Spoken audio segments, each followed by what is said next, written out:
வணக்கம். இன்றைக்கி நம்ம பேச போகிறது வரப்போகின்ற மே 14ஆம் தேதி 2025ஆம் தேதி அன்று வரவிருக்கின்ற குரு பகவானுடைய மாற்றம். இது மேஷராசிக்கு எப்படி இருக்க போகுது? இப்போ மேஷராசியை பொறுத்த வரைக்கும் குரு பகவான் 2ஆம் இடம் என்று சொல்லக்கூடிய ரிஷபத்திலிருந்து 3க்கு பெயர்கிறார். திருக்கணித பஞ்சாங்கப்படி மிதுனத்துக்கு பெயர்கிறார். இது நாள் வரை மேஷராசி அன்பர்களுக்கு சில சங்கடங்கள் இருந்து வந்தது. இப்போ சனி பயிற்சியும் அதுக்கு ஒரு தாக்கம், அதுக்கு பிறகு இப்போ குரு பகவானுடைய மாற்றம், இதுக்கு ஒரு சில ஒரு விதமான பாதிப்புகள் இருக்குது. பாதிப்புன்னா நல்ல விதத்துலேயும் இருக்குது, அது நமக்கு பிடிக்காத விதத்துலேயும் இருக்குது. இப்போ மேஷராசி என்பர்களுக்கு முக்கியமான 4 கிரகங்கள் எங்கே இருக்குது அப்படின்னு நம்ம பார்த்தோம்னா, ராகு கேது, 12ஆம் வீட்டில் ராகு, 6ஆம் வீட்டில் கேது, அதே மாதிரி 11ஆம் வீட்டில் சனி பகவான். இந்த 3 கிரகங்கள் ரொம்ப முக்கியம். இதற்கு அடுத்தபடியாக ரொம்ப முக்கியமான கிரகம் என்று சொல்லக்கூடிய இந்த பாக்கியங்கள், ஒரு மனுஷனுக்கு வாழ்க்கையில் சிறந்த கல்வி, நல்ல ஒரு வேலை வாய்ப்புகள், தொழில் அமைப்புகள், நல்ல மனைவி, நல்ல கணவர்கள், நல்ல மனைவி, நல்ல கணவன், நல்ல குழந்தை பேரு, ஆரோக்கியம், செல்வத்தில் ரொம்ப முக்கியமானது பல பேர் பணம் சம்பாதிக்கிறது உண்டு.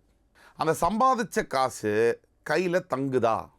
100 ரூபாய் வீட்டுக்கு சம்பாதிச்சு எடுத்துகிட்டு வந்தால் 10 ரூபாயை சேமிக்கிறதுக்குள்ளேயும் ஒரு மனிதன் படக்கூடிய பாடு என்பது அளவிடவே முடியாது. ஆனால் ஒரு சிலருக்கு மட்டும் பணம் கையில் தங்குது, நிறைய சேமிப்புகள், நிறைய சொத்துக்கள் வாங்க முடியுது. இது எப்படி சாத்தியம்? இப்போ மேஷராசிக்கு குரு பகவான் 2ஆம் வீட்டிலிருந்து 3ஆம் வீட்டிற்கு மாறுகிறார். குரு பகவானை பொறுத்த வரைக்கும் ரொம்ப முக்கியமானது. மேஷராசிக்கு யார் குரு பகவான்? 9, 12, அதாவது பாக்கியங்களை அள்ளித்தரக்கூடியவர் குரு பகவான். பாக்கியம்னா என்ன? இப்போ நம்ம சொன்னோம், நல்ல ஒரு முக அழகு, நல்ல ஞானம், செல்வ செழிப்பு, நிறைய நல்ல உறவுகள், நல்ல நண்பர்கள். இப்போது யார் பணக்காரங்கன்னு கேட்டால் பணம் வச்சுருக்கிறவங்க மட்டுமா? கண்டிப்பாக கிடையாது.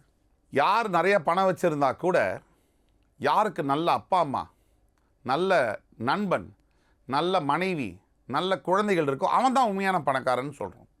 நிம்மதி யாருக்கு இருக்குது? அவன் தான் உண்மையான பணக்காரன். அந்த பாக்கியத்தை கொடுக்கக்கூடியவர் யார்? மேஷத்துக்கு குரு பகவான். நல்ல தூக்கத்தை கொடுக்கக்கூடியது யார்? குரு பகவான். வெளிநாடு வாய்ப்புகளை கொடுக்கக்கூடியது யார்? குரு பகவான். அவர் தனம், வாக்கு, குடும்பம், இந்த 3ஐயும் குறிக்கக்கூடிய 2ஆம் வீட்டிலிருந்து 3ஆம் வீடு அப்படின்னு சொல்லக்கூடிய உபஜயஸ்தானம், இந்த இடத்துக்கு மாறுறாரு. இப்போ குரு பகவான் இந்த மாற்றத்தினால மேஷராசிக்கு என்னெல்லாம் தரப்போகிறாரு? முதல்ல இளைய சகோதர சகோதரிகள் மூலியமாக நல்ல ஒரு விஷயங்கள், ஹெல்ப்பு, நல்ல ஒரு உதவிகள், நல்ல ஒரு ஆதரவு என்பது கிடைக்கும். அதே மாதிரி நண்பர்களுடைய ஆதரவு. இந்த நண்பர்களில் நிறைய பேர் இருக்க வேண்டாம், 2 பேர் நல்ல நண்பர் இருந்தால் போகிறோம், நம்ம வாழ்க்கை ரொம்ப உதவியாக இருக்கும். சில பேர் பார்த்தீங்கன்னா கச்சன்னு நிறைய பேர் வச்சுருப்பாங்க நண்பர்களாக, ஆனால் பிரயோஜனமே இருக்காது. இப்போ மேஷராசி என்பர்களுக்கு யார் நல்ல நண்பன், யார் தேவையில்லை அப்படிங்கிறத குரு பகவானுடைய மாற்றத்திற்கு பிறகு அவர் காமிச்சு கொடுத்துருவார். இது ஒன்று. எப்போவுமே குரு பகவானுக்கு அவர் இருக்கின்ற இடத்தை விட அவர் பார்க்கின்ற வீடுகளுக்கு தான் பலம் அதிகம்.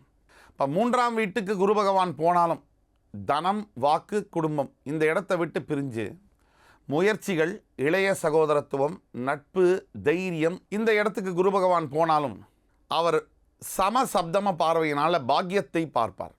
அதாவது உங்களுடைய 9ஆம் வீடு, நான் இப்போ சொன்னேன் இல்லையா, எல்லாம் இருக்கணும், அதை அனுபவிக்கிற பாக்கியம் வேணும். நல்ல தாய் தந்தை இருக்கிறாங்க, ஆனால் அவங்க எங்கேயோ இருக்காங்க. நல்ல மனைவி இருக்கா, பிரிஞ்சு இருக்கும். நல்ல குழந்தைகள் இருக்குது, ஆனால் பேசவே முடியாது. இது ஒரு பாக்கியமா? நல்ல ஆரோக்கியம் இருக்குது, அதனால் எனக்கு என்ன பிரயோஜனம்? எனக்கு எதுவும் நல்ல வேலை இருக்கா? இல்லை. நல்ல பண வரவு இருக்குது, ஆனால் பணம் கையில் பேங்க் அக்கௌண்ட்டில் ஒன்றுமே இல்லை. இந்த மாதிரி இல்லாமல் பண்ணுறதுக்கு தான் இந்த குரு பகவானுடைய மாற்றம் மேஷராசிக்கு பாக்கியங்களை அள்ளித்தரப்போகிறார். நினைத்து பார்க்க முடியாத பாக்கியங்கள்.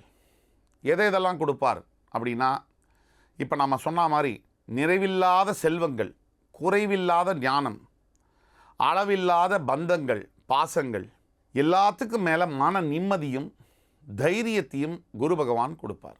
இந்த பலன்களை முழுமையாக அனுபவிக்க மேஷராசி அன்பர்கள் செய்ய வேண்டியது, தினந்தோறும் எல்லாம் வல்ல முருகப்பெருமானை வேண்டும். நல்ல மனசார இந்த திருச்செந்தூரில் இருக்கக்கூடிய சிவசுப்பிரமணிய சுவாமி சத்ரு சம்ஹார மூர்த்தி, அவரை மனசார வேண்டிக்கணும். ஸ்கந்த சஷ்டி கவசம் காலையிலையும் ஸ்கந்த குரு கவசம் சாயங்காலமும் தவறாமல் பாராயணம் பண்ணிட்டு வரும்போது மேஷராசி என்பவர்களுக்கு நினைத்து பார்க்க முடியாத யோகங்கள் வந்து சேரும். இந்த நிகழ்ச்சி உங்களுக்கு பிடிச்சிருக்கும்னு நம்புகிறோம். மறுபடி வேறொரு நிகழ்ச்சியில் உங்களை சந்திக்கும் வரை உங்களிடமிருந்து விடைபெறுவது உங்கள் சுபாஷ் பாலகிருஷ்ணன். நன்றி, வணக்கம், வாழ்க வளமுடன்.